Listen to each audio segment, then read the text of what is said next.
Well, the clientele who use our services here tend to have addictions and mental illness, sometimes both. A lot of the people have been under psychiatric care, but then they've dropped off and they have stopped their meds, and so then they are sort of here without any supports.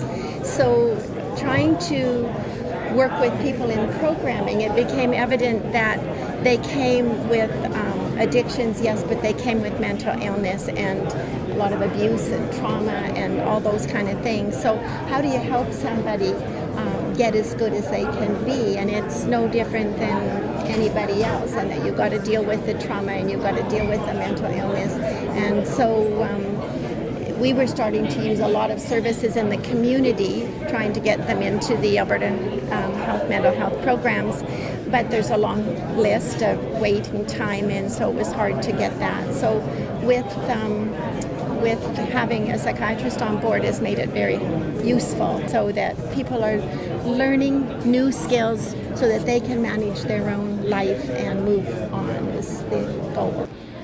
We all know that it's kind of difficult to get an appointment with a psychiatrist because we are actually, in terms of number of psychiatrists, we don't have that much in the city and in the province of Alberta.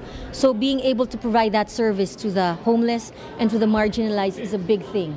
Many of our clients actually end up at the emergency room for crises like suicide and intoxication. But if we have the service here on a daily basis, we're able to provide that service even before they get to that crisis point in their lives. It helped me personally. With their aid, I've been able to switch some of the medications that I was on that were addictive.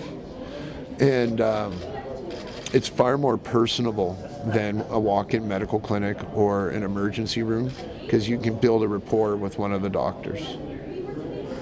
So building a rapport with a medical physician is very important.